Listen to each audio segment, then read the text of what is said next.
শহরটা আজ একটু বেশিই তপ্ত, কিন্তু আমাদের ড্রয়িং রুমের আবহাওয়া বেশ ফুরফুরে। কারণ আজ আম্মুর স্কুল জীবনের প্রিয় বান্ধবী রেহানা আন্টি আমাদের বাসায় আসছেন। আম্মু সকাল থেকেই রান্নাবান্না নিয়ে মহাব্যস্ত। আমি সোফায় বসে ফোন স্ক্রল করছিলাম, এমন সময় কলিং বেলটা বেজে উঠল। মনে মনে ভাবলাম, উফ, শেষ পর্যন্ত এলেন তাহলে। আম্মুর যা উত্তেজনা, মনে হচ্ছে যেন স্বয়ং রানী এলিজাবেথ দাওয়াত খেতে আসছেন। দরজা খুলতে দেখলাম রেহানা আন্টি দাঁড়িয়ে আছেন, তার পাশে নীল রঙের কামিজ পরা এক তরুণী। আমি আন্টিকে সালাম দেওয়ার জন্য এগোলাম, কিন্তু মেয়েটির দিকে চোখ পড়তেই আমার হাতের ফোনটা পকেট থেকে পড়ে যাওয়ার উপক্রম হলো। লম্বা চুল, টানা টানা চোখ, আর মুখে এক অদ্ভুত গাম্ভীর্য, কিন্তু সেই গাম্ভীর্যের মাঝেও কি এক মায়া। প্রথম দেখাতেই কেন জানি বুকের ভেতরটা ধক করে উঠল। আরে তানভীর, কত বড় হয়ে গেছিস বাবা, একদম তোর বাবার মতো দেখতে হয়েছিস। জি আন্টি, আসসালামু আলাইকুম, ভেতরে আসুন। আম্মু রান্নাঘর থেকে প্রায় দৌড়ে আসে। আরে রেহানা, কতদিন পর দেখলাম তোকে। আর এই কি তোর সেই মেয়ে তানিয়া? মাশাল্লাহ, ও তো পরীর মতো সুন্দরী হয়েছে। আম্মু মেয়েটিকে জড়িয়ে ধরলেন।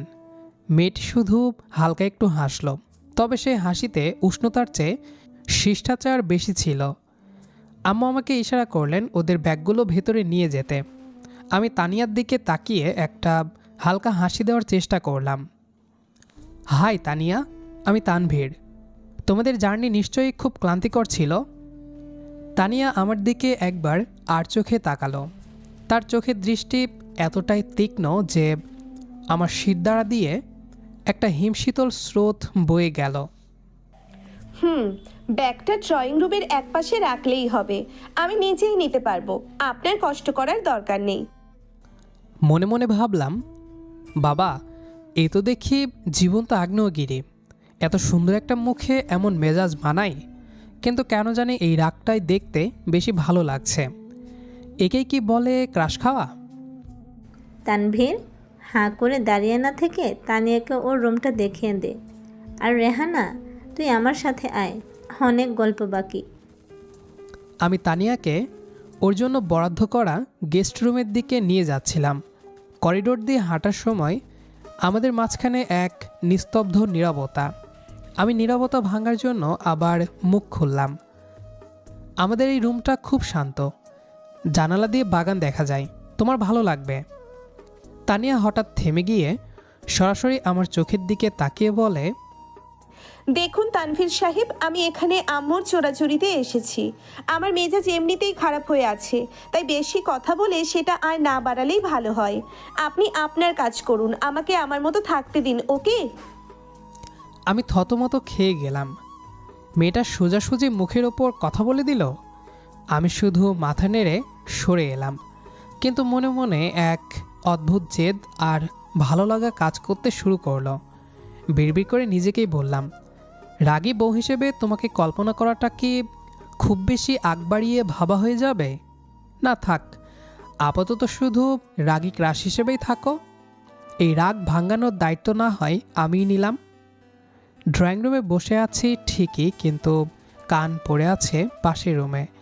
আম্মু আর রেহানা আন্টি বেশ রহস্যময় ভঙ্গিতে নিচু স্বরে কথা বলছেন। মাঝে মধ্যে আমার আর তানিয়ার নাম কানে আসতেই খটকা লাগলো। কিছুক্ষণ পর আম্মু বের হয়ে এসে আমাকে বললেন, তানিয়া নাকি এখনও কিছুই খায়নি, আমি যেন ওর জন্য নাস্তা নিয়ে যাই। আম্মুর আদেশ মানেই শিরোধার্য, তাই ট্রে হাতে নিয়ে দুরু দুরু বুকে ওর দরজায় টোকা দিলাম।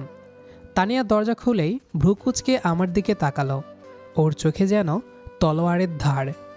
আমি ট্রেটা বাড়িয়ে দিয়ে একটু সাহস সঞ্চয় করে কথা বলার চেষ্টা করলাম। আবার আপনি? আমি কি একবার বলিনি যে আমাকে ডিস্টার্ব করবেন না? আমার খিদে নেই, আপনি এই ট্রে নিয়ে এখান থেকে যেতে পারেন। খিদে না থাকলেও এই স্যান্ডউইচগুলো একবার খেয়ে দেখতে পারো, আম্মু স্পেশালভাবে তোমার জন্য বানিয়েছে। আর অন্তত মেহমান হিসেবে আমাদের একটু সম্মান তো দিতেই পারো। সম্মানের দোহাই দিয়ে আমাকে ইমোশনাল ব্ল্যাকমেল করার চেষ্টা করবেন না। আমি আপনাদের বাসায় থাকতে এসেছি বলে এই নয় যে আমাকে যা বলবেন তাই শুনতে হবে। আমি তো তোমাকে কিছু করতে বলিনি তানিয়া, শুধু বলেছি একটু নাস্তা করতে। আর তাছাড়া রাগ করলে মানুষের রক্তচাপ বেড়ে যায়। সুন্দর মুখটা কেমন লাল হয়ে গেছে দেখেছো? আপনি কি নিজেকে খুব বড় ফ্ল্যাট বক্স ভাবেন? আমার মুখ লাল হোক কিংবা কালো তাতে আপনার কি? বেশি স্মার্ট সাজার চেষ্টা করবেন না তানভীর সাহেব। স্মার্ট সাজার চেষ্টা করছে না, আমি আসলে এমনই। আর তোমার এই রাগী চাহনিটা না জাস্ট অসাধারণ। সিরিয়াসলি বলছি, তোমাকে রেগে থাকলে আরও বেশি কিউট লাগে। কিউট? আপনি আমাকে কিউট বললেন? সাহস তো আপনার কম না। দরজাটা এখন বন্ধ করছি, আর দয়া করে পরের বার আসার আগে পারমিশন নিয়ে আসবেন। তানিয়া দরাম করে দরজাটা আটকে দিল। আমি ট্রের স্যান্ডউইচ হাতে নিয়ে বোকার মতো করিডোরে দাঁড়িয়ে রইলাম। মেয়েটার মেজাজ তো দেখি পুরো হিমালয়ের চূড়ায় বসে আছে, তবে কেন জানি ওর ওপর রাগ হচ্ছে না। রান্নাঘরে ফিরতেই দেখলাম আম্মু আর রেহানা আন্টি মুচকি হাসছেন। আমার কেন জানি মনে হচ্ছে ওনারা ভেতরে ভেতরে বড় কোনো পরিকল্পনা সেরে ফেলেছেন। আমি আম্মুকে জিজ্ঞেস করলাম ঘটনা কী। শোন তানভীর, রেহানা চাচ্ছে তানিয়া কিছুদিন আমাদের এখানেই থাকুক। ও আসলে শহরে একটা ইন্টার্নশিপ পেয়েছে। আমরা ভাবছি তোদের বিয়েটা যদি এই সুযোগে পাকা করে ফেলা যায়। আমি তো শুনেই আকাশ থেকে পড়লাম। একদিকে ওর ওই বিধ্বংসী রাগ, আর অন্যদিকে আম্মুদের এই রাজকীয় পরিকল্পনা। মনে মনে ভাবলাম তানিয়া শুনলে তো এই বাড়ি আস্ত রাখবে না। রাতেই সুযোগ বুঝে তানিয়ার রুমের সামনে গেলাম। ও তখন বারান্দায় দাঁড়িয়ে আকাশ দেখছিল। আমি নিচু গলায় ডাক দিলাম। তানিয়া পেছন ফিরে তাকাতেই ওর চোখে অন্যরকম এক বিষণ্ণতা দেখলাম। আবার কেন এসেছেন? আমি বলেছি না আমার একা থাকতে ভালো লাগছে। আপনাদের এই বাড়িতে আসাটাই আমার ভুল হয়েছে। তোমার ইন্টার্নশিপের খবরটা শুনলাম, অভিনন্দন। আর শোনো, তুমি যদি চাও আমি তোমাকে শহরটা ঘুরে দেখাতে পারি। আম্মুদের প্ল্যান নিয়ে তুমি অতটা ভেবো না। আপনি কি করে জানলেন আমি কি ভাবছি? আর আপনার সাথে আমি কোথাও ঘুরতে যাব না। ইন্টার্নশিপ করতে এসেছি, কাজ শেষ করে চলে যাব, ব্যাস। আচ্ছা বাবা, ঠিক আছে, যেতে হবে না। কিন্তু কাল সকালে তো অন্তত নাস্তাটা টেবিলে এসে করতে পারবে নাকি সেটাও রুমে পৌঁছে দিয়ে যেতে হবে? আমি সকালে তাড়াতাড়ি বের হব, আপনাদের বিরক্ত করার প্রয়োজন নেই। আর হ্যাঁ, আমার ব্যক্তিগত বিষয়ে নাক গলাবেন না, এটাই অনুরোধ। তানিয়া হনহনিয়ে ভেতরে চলে গেল। ওর কথাগুলো তীরের মতো বুকে বিঁধলেও আমি দমে যাওয়ার পাত্র নয়। এই রাগী মেয়েটাকে বাগে আনাটা এখন আমার জীবনের সবচেয়ে বড় চ্যালেঞ্জ হয়ে দাঁড়িয়েছে। সকাল 7টা বাজতেই আমার ঘুম ভেঙে গেল। সাধারণত আমি 10টার আগে বিছানা ছাড়ি না, কিন্তু আজ তানিয়ার অফিসে যাওয়ার তাড়া আছে জেনে আমি তৈরি হয়ে ড্রয়িং রুমে বসে আছি। ঠিক 7:30টায় ও ঘর থেকে বের হলো। পরনে অফ হোয়াইট রঙের একটা সালোয়ার কামিজ, হাতে ফাইল, আর চোখে সেই পরিচিত বিরক্তি। ওকে দেখে মনে হচ্ছে না যে ও রাতে ঠিকমতো ঘুমিয়েছে। আমি উঠে দাঁড়িয়ে চাবির রিংটা ঘোরাতে লাগলাম। আপনি এখানে এত সকালে কি করছেন? আর হাতে চাবি নিয়ে ওভাবে দাঁড়িয়ে আছেন কেন? Good morning Tania.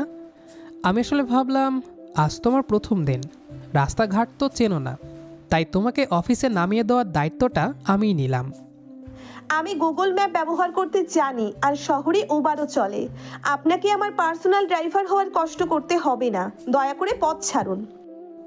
উবার আসতে দেরি হবে, আর এই টাইমে জ্যাম শুরু হয়ে যায়। আর তাছাড়া আম্মু আমাকে কসম দিয়েছে তোমাকে ঠিকমতো পৌঁছে দিতে। তুমি কি চাও আম্মু রাগ করুক? আপনারা মা ছেলে মিলে আমাকে জিম্মি করার পরিকল্পনা করেছেন, তাই তো? ঠিক আছে, চলুন, কিন্তু গাড়িতে কোনো কথা বলবেন না। আমি নীরবতা পছন্দ করি। আমি গাড়িতে গিয়ে বসলাম। তানিয়া জানালার দিকে তাকিয়ে রইল। আমি মিউজিক প্লেয়ারটা অন করতে গিয়েও ওর রাগী লুক দেখে গুটিয়ে নিলাম। পরিবেশটা বড্ড থমথমে হয়ে আছে। জ্যামে গাড়ি আটকে থাকায় আমি আর চুপ থাকতে পারলাম না। তানিয়া, তুমি কি সবসময় এত রাগ করে থাকো? মানে হাসলে কি তোমার ট্যাক্স দিতে হয় নাকি? আমার ব্যক্তিগত স্বভাব নিয়ে কমেন্ট করার অধিকার আপনাকে কে দিয়েছে? আমি হাসি কিনা হাসি সেটা সম্পূর্ণ আমার ব্যাপার। ড্রাইভিংয়ে মন দিন। না মানে তোমার এই রাগী ফেসটা না আসলে খুব সুন্দর, কিন্তু মাঝে মাঝে একটু হাসলে পৃথিবীটা ধ্বংস হয়ে যাবে না? এই যেমন ধরো, জ্যামের মধ্যে আমরা বসে আছি, একটা হাসি দিলে সময়টা ভালো কাটতো। আপনার সেন্স অফ হিউমার খুবই সস্তা। আর শুনুন, আমাকে ইমপ্রেস করার এই বৃথা চেষ্টা বন্ধ করুন। আমার জীবনে এসব ফালতু রোম্যান্টিকতার কোনো জায়গা নেই। ফালতু রোমান্টিকতা বলছো কেন? আমি তো জাস্ট বন্ধুত্ব করতে চাইছি। আর আমরা তো ছোটবেলায় একসাথে খেলেছি। রেহানা আন্টি বলেছিলেন তুমি নাকি তখন খুব শান্ত ছিলে। মানুষ সময়ের সাথে বদলায়। এখন আমি আগের মতো নেই। আর আমাদের ছোটবেলার কথা মনে করিয়ে আমাকে দুর্বল করার চেষ্টা করবেন না। কথা বলতে বলতে আমরা ওর অফিসের সামনে চলে এলাম। তানিয়া গাড়ি থেকে নামার সময় আমি ওর দিকে একটা চকলেট বাড়িয়ে দিলাম। ও অবাক হয়ে আমার দিকে তাকালো। এটা রাখো, প্রথম দিন অফিসে অনেক প্রেশার থাকে, চকলেট খেলে মুড ভালো থাকে। এটা কোনো রোম্যান্টিক গিফট না, স্রেফ একটা এনার্জি বুস্টার। তানিয়া চকলেটটা হাতে নিয়ে কিছুক্ষণ তাকিয়ে রইল। থ্যাঙ্কস, তবে বিকেলে আমাকে নিতে আসার প্রয়োজন নেই। আমি নিজেই ফিরতে পারবো। আশা করি কথাটা মনে থাকবে। তানিয়া ভেতরে চলে গেল। আমি লক্ষ্য করলাম ও যাওয়ার সময় চকলেটটা ব্যাগে রেখে দিল, ফেলে দিল না। এটাই কি তবে ছোট একটা বিজয়? আমি মনে মনে হাসলাম। বাসায় ফিরে দেখি আম্মু আর রেহানা আন্টি বিয়ের ক্যাটালগ দেখছেন। আমাকে দেখেই আন্টি খুব আগ্রহ নিয়ে এগিয়ে এলেন। বললেন, তানভীর, তানিয়াকে অফিসে দিয়ে এলি? ও কি কিছু বলেছে? তানিয়া আসলে ওর বাবার মৃত্যুর পর থেকেই এমন গম্ভীর হয়ে গেছে। ও নিজেকে খুব শক্ত করে রাখে যাতে কেউ ওকে আঘাত করতে না পারে। তোর ওপরও রাগ দেখালে কিছু মনে করিস না বাবা। আমি আন্টির কথা শুনে একটু স্তব্ধ হয়ে গেলাম। ওর এই রাগের পেছনে যে এত বড় একটা শূন্যতা লুকিয়ে আছে সেটা আমি বুঝতে পারিনি। আমার জেদটা মুহূর্তেই মায়ায় বদলে গেল। মনে মনে প্রতিজ্ঞা করলাম, ওর এই শক্ত খোলসটা আমি ভেঙেই ছাড়ব। ওর বিষণ্ণতা দূর করে ওর মুখে আসল হাসিটা ফিরিয়ে আনাই হবে আমার মূল কাজ। সারাটা দিন অস্থিরতায় কাটল। আন্টির বলা কথাগুলো শোনার পর তানিয়ার প্রতি আমার দৃষ্টিভঙ্গি বদলে গেছে। ওর এই রাগী চেহারাটার আড়ালে যে একটা ক্ষতবিক্ষত মন আছে সেটা এখন স্পষ্ট বুঝতে পারছি। বিকেল 5টা বাজার আগেই আমি ওর অফিসের সামনে গিয়ে হাজির হলাম। ও নিষেধ করেছিল ঠিকই, কিন্তু ওর নিরাপত্তার দায়িত্ব তো এখন আমার। আমি গাড়িতে হেলান দিয়ে দাঁড়িয়ে অপেক্ষা করতে লাগলাম। কিছুক্ষণ পর তানিয়া বের হলো। আমাকে সেখানে দেখে ওর কপালে আবার বিরক্তিকর ভাঁজ পড়ল। ও দ্রুত পায়ে আমার দিকে এগিয়ে এলো। ওর চোখ মুখ দেখে মনে হচ্ছে আজ অফিসের দিনটা ভালো যায়নি। আপনাকে কি আমি মানা করিনি আসতে? আপনি কি বাংলা ভাষা বোঝেন না নাকি কানে কম শোনেন? আমার জীবনটা কি আপনার কাছে কোনো সার্কাস মনে হয়? রাগ করো না তানিয়া। অফিস থেকে ফেরার সময় মেয়েদের একা আসাটা এই শহরে নিরাপদ নয়। আর তাছাড়া আমি তোমার জন্য একটা ছোট সারপ্রাইজ নিয়ে এসেছি। আপনার কোনো সারপ্রাইজ আমার চাই না। আমি সারাদিন কাজ করে ক্লান্ত। দয়া করে আমাকে শান্তিতে বাড়ি যেতে দিন। এটাই হবে আমার জন্য সবচেয়ে বড় সারপ্রাইজ। আমি চুপচাপ গাড়ির দরজাটা খুলে দিলাম। ও ধপাস করে সিটে গিয়ে বসলো। আমি গাড়ি স্টার্ট দিয়ে শহরের ভিড় ঠেলে একটু নিরিবিলি লেকের ধারে রাস্তাটায় গাড়ি থামালাম। এখানে গাড়ি থামালেন কেন? আপনাকে বললাম বাসায় যেতে। আপনি আমাকে লেকের ধারে নিয়ে এসেছেন কেন? আপনার মতলবটা আসলে কি তানভীর সাহেব? কোনো মতলব নেই, জাস্ট একটু ফ্রেশ বাতাস খাওয়ার জন্য এখানে আসা। তুমি চাইলে চিৎকার করতে পারো, কিন্তু তাতে তোমার ক্লান্তি কমবে না। এই কফিটা নাও, একটু রিল্যাক্স করো। আমি ফ্লাক্স থেকে 2 কাপ ধোয়া ওঠা কফি ঢেলে ওর দিকে বাড়িয়ে দিলাম। ও প্রথমে নিতে না চাইলেও কফির সুগন্ধে শেষ পর্যন্ত হাত বাড়ালো। আমরা দুজনেই কিছুক্ষণ চুপচাপ লেকের পানির দিকে তাকিয়ে রইলাম। আম্মু নিশ্চয়ই আপনাকে আমার বাবার ব্যাপারে সব বলে দিয়েছে, তাই না? তাই হয়তো এখন আমার উপর আপনার খুব মায়া হচ্ছে। মায়া নয় তানিয়া, এটাকে সম্মান বলতে পারো। একা হাতে নিজেকে সামলানো সহজ কাজ নয়, তবে একা থাকার মানে এই নয় যে কাউকে পাশে রাখা যাবে না। পাশে থাকার মানুষগুলোই সব থেকে বেশি কষ্ট দেয়। তাই আমি নিজের চারপাশে একটা দেয়াল তুলে রেখেছি, সেখানে আপনার মতো ফুরফুরে মানুষের প্রবেশ নিষেধ। দেওয়ালটা বেশ মজবুত, তবে ভাঙ্গা অসম্ভব নয়। আর আমি কিন্তু খুব নাছোড় বান্দা। তোমার এই রাগের দেওয়ালটা আমি যত্ন নিয়ে ভাঙতে চাই, জোর করে নয়। আপনি কি সত্যিই আমাকে পছন্দ করেন, নাকি আম্মুরা বলেছে বলে এই নাটক করছেন? আমার সাথে মিথ্যাচার করবেন না প্লিজ। প্রথম যেদিন তোমাকে নীল কামিজে দরজায় দাঁড়িয়ে থাকতে দেখেছিলাম, সেদিনই আমি ক্রাশ খেয়েছি। নাটক করার মতো সময় বা ইচ্ছে কোনোটাই আমার নেই। তানিয়া আর কিছু বলল না, কিন্তু ওর চোখের দৃষ্টিতে এবার আগের মতো আগুন ছিল না। ও কফি শেষ করে জানালা দিয়ে বাইরে তাকিয়ে থাকলো। বাসায় ফেরার সারাটা পথ ও একদম চুপচাপ ছিল। বাসায় পৌঁছানোর পর ও গাড়ি থেকে নামার সময় আমার দিকে তাকিয়ে খুব নিচু স্বরে একটা কথা বলল, যা শুনে আমার পুরো রাতটা রঙিন হয়ে গেল। কফিটা বেশ ভালো ছিল, আর আমাকে পৌঁছে দেওয়ার জন্য ধন্যবাদ। তবে এর মানে এই নয় যে কালও আপনি আসবেন।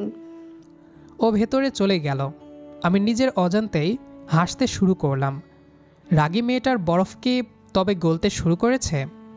আমার তো মনে হচ্ছে মিশন রাগী বউ সফল হওয়ার পথে প্রথম কদমটা আমি দিয়ে ফেলেছি।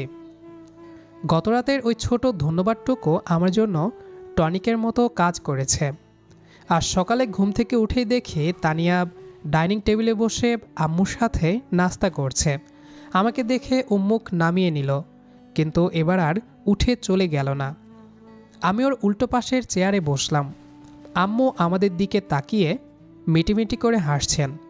আমি ইচ্ছা করেই একটু খোঁচা দেওয়ার জন্য বললাম, আম্মু আজ নাস্তায় কি আছে? তানিয়া তো আবার বেশি ঝাল খেতে পারে না। আপনি কি করে জানলেন আমি ঝাল খেতে পারি না? আমি তো আপনাকে বলিনি। আপনি কি এখন আমার উপর গোয়েন্দাগিরিও শুরু করেছেন? গোয়েন্দাগিরি নয়, তোমার অভিব্যক্তি দেখে বুঝেছি। গতকাল কফি খাওয়ার সময় চিনি কম হয় তুমি যেভাবে মুখ কুঁচকেছিলে তাতেই পরিষ্কার হয়ে গেছে তুমি কড়া কিছু পছন্দ করো না। আপনার অবজারভেশন ক্ষমতা তো দেখি প্রখর, কিন্তু সবসময় সব কিছুতে নাক গলানো ভালো না তানভীর সাহেব। নিজের নাস্তায় মন দিন। নাস্তায় তো মন দিচ্ছি, কিন্তু সাথে সাথে একজন সুন্দর মানুষের সঙ্গও উপভোগ করছি। আজকে অফিসে যাওয়ার সময় আমাকে লিফট দেওয়ার অনুমতি দেওয়া যাবে, নাকি আজও উবার ডাকবে? আজ আর উবার ডাকতে ইচ্ছে করছে না, কিন্তু একটা শর্ত আছে। গাড়িতে বসে আপনি একদম ফালতু কথা বলবেন না। আর হ্যাঁ, আজ অফিস শেষে আমাকে একটা শপিং মলে নামিয়ে দিতে হবে। হুকুম তামিল হবে জাহাপনা, তুমি যা বলবে তাই হবে। শপিং মল কেন, তুমি চাইলে তোমাকে পুরো শহর ঘুরিয়ে দেখাতে পারি। অফিসে যাওয়ার পথে আজ আবহাওয়াটা বেশ মনোরম ছিল। আমি হালকা ভলিউমে একটা রবীন্দ্রসঙ্গীত ছেড়ে দিলাম। তানিয়া এবার আর গান বন্ধ করতে বলল না, বরং ও গুনগুন করে সুর মেলাচ্ছিল। আমি আর চোখে তাকিয়ে দেখলাম ওর মুখে এক চিলতে প্রশান্তি। শপিং মলে যাওয়ার পর ও বেশ কয়েকটা শাড়ি দেখল। একটা হালকা বেগুনি রঙের জামদানি দেখে ও দাঁড়িয়ে গেল। আমি বুঝলাম ওটা ওর পছন্দ হয়েছে, কিন্তু দাম দেখে আবার সরিয়ে রাখল। আমি লোকটাকে ইশারায় বললাম ওটা প্যাকিং করতে। তানিয়া যখন অন্য ড্রেস দেখছিল আমি চুপি চুপি বিলটা মিটিয়ে দিলাম। ও যখন বের হতে চাইল আমি প্যাকেটটা ওর দিকে বাড়িয়ে দিলাম। এটা কি? আপনি এটা কিনলেন কেন? আমি তো বলেছি আমি জাস্ট দেখছি। আপনি কেন আমার উপর টাকা খরচ করছেন? আমি কি আপনাকে কিনতে বলেছি? শোনো তানিয়া, সবসময় রাগ করলে কিন্তু হার্ট দুর্বল হয়ে যায়। এটা একটা বন্ধুত্বের উপহার। তোমার পছন্দের জিনিসটা তোমার কাছে থাকলে আমার ভালো লাগবে। এটা ফেরত দিলে কিন্তু আমি খুব কষ্ট পাবো। তানিয়া প্যাকেটটা হাতে নিয়ে কিছুক্ষণ চুপ করে রইল। আপনি খুব অদ্ভুত। মানুষের মন জয় করতে আপনি ভালোই জানেন।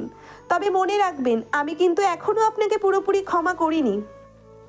ক্ষমা করার দরকার নেই, শুধু সাথে থাকলেই হবে। আচ্ছা, এই বেগুনি শাড়িটা পরে কোনো একদিন আমার সাথে ডিনারে যাবে? আমি খুব বেশি কিছু চাইছি না, জাস্ট 1 কাপ কফি আর তোমার একটু সময়। তানিয়া হালকা হাসলো। এই প্রথম ওর মুখে আসল হাসি দেখলাম।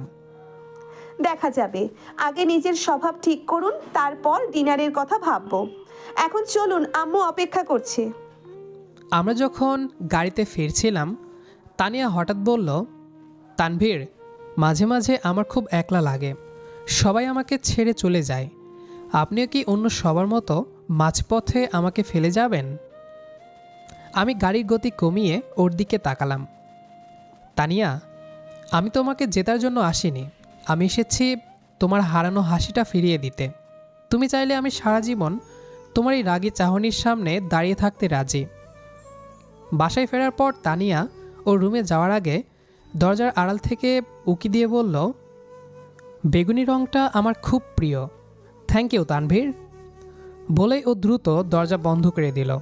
আমি ড্রয়িং রুমে একা দাঁড়িয়ে ডানাছাড়া পাখির মতো উঠতে লাগলাম। ঝিরঝিরিয়ে বৃষ্টি পড়ছে। আম্মু আর রেহানা আন্টি বাইরে গিয়েছেন। বাসায় আমি আর তানিয়া একা। আমি জানতাম এটাই সেরা সুযোগ। তানিয়াকে বারান্দায় ডাকলাম। ও সেই বেগুনি শাড়িটা পরে এসেছে, যা আমি ওকে উপহার দিয়েছিলাম। বৃষ্টির ছাট ওর মুখে এসে পড়ছে আর ও হাত দিয়ে চুলগুলো ঠিক করছে। দৃশ্যটা এতই সুন্দর যে আমি কয়েক মুহূর্ত স্তব্ধ হয়ে দাঁড়িয়ে রইলাম। আজ আর কোনো লুকোচুরি নয়, আজ সব বলে দেব। এভাবে তাকিয়ে আছেন কেন? আমাকে কি আজ অন্য দিনের চেয়েও বেশি রাগী লাগছে, নাকি শাড়িটা আমাকে মানায়নি? শাড়িতে তোমাকে অপার্থিব লাগছে তানিয়া, তবে আজ আমি তোমার রাগের উত্তর দিতে আসিনি। এসেছি আমার মনের সবটুকু জমানো কথা বলতে। একটু শুনবে? হঠাৎ এত গম্ভীর কেন আপনি? কিছু বলবেন যখন বলেই ফেলুন, আমি শোনার জন্য তৈরি। আমি একটু ওর কাছে গিয়ে দাঁড়ালাম। বৃষ্টির শব্দে চারপাশটা মুখরিত। আমি ওর চোখের দিকে তাকিয়ে একটা শায়রি বলতে শুরু করলাম, যা আমি কাল সারা রাত ধরে লিখেছি। তোর ওই রাগী চোখের শাসন আমায় পাগল করে বারবার। বিষণ্ণতার দেওয়াল ভেঙে হতে চাই আমি তোরই দরকার। মেঘলা দিনের এই বৃষ্টিতে হাতটা যদি দিস বাড়িয়ে, কথা দিচ্ছি সারাটা জীবন রাখবো তোকে আগলে জড়িয়ে। তানিয়া, আমি তোমাকে অনেক ভালোবাসি। তোমার এই রাগ, এই অভিমান সবটুকুর প্রেমে পড়েছি আমি। তুমি কি এই রাগী মেয়েটা থেকে আমার সারা জীবনের সঙ্গিনী হবে? ওর চোখে জল টলমল করছে, ঠোঁটে একচিলতে হাসি। আপনি মানুষটা বড্ড বেশি জেদি তানভীর। আমি হাজার চেষ্টা করেও আপনাকে দূরে ঠেলে দিতে পারিনি। আপনার এই পাগলামির কাছে আজ আমি হেরে গেলাম। তার মানে কি আমি ধরে নেব যে তুমি রাজি? এই নীরবতার মানে কি সম্মতি? তানিয়া আমার হাতটা আলতো করে ধরে। হ্যাঁ তানভীর, আমি রাজি। আমাকে সহ্য করার ক্ষমতা একমাত্র আপনারই আছে। এই রাগী মেয়েটাকে আপনি ভালোবাসা দিয়ে বদলে দিয়েছেন। আমি আপনাকে ভালোবাসি। আমি খুশিতে তানিয়ার হাতটা নিজের হাতের মুঠোয় শক্ত করে ধরলাম। বৃষ্টির তীব্রতা বেড়েছে, কিন্তু আমাদের মনে এখন এক অদ্ভুত প্রশান্তি। তানিয়া আমার কাঁধে মাথা রাখল। ওর চুলের ঘ্রাণে চারপাশটা মোমো করছে। শোনো তানভীর, বিয়ের পর কিন্তু আমি মাঝে মধ্যেই এমন রাগ করব। তখন কি করবে? পালিয়ে যাবে না তো? পাগল নাকি? তোমার রাগ ভাঙানোর জন্য আমি তো প্রতিদিন নতুন নতুন শায়রি মুখস্থ করব। রাগী বউয়ের বর হওয়া তো সাহসের কাজ না, আর আমি সেই সাহসী হতে চাই।